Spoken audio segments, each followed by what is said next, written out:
今日個心好似開唔着，唔一定係個世界壞咗，可能係你內在嘅 WiFi 斷咗線啫。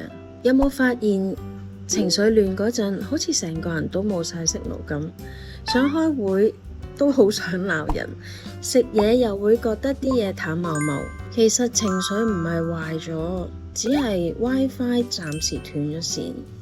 今次教你一個能量呼吸嘅 reset 法。第一個呼吸，吸氣，想象住新鮮空氣到你嘅心口裏面。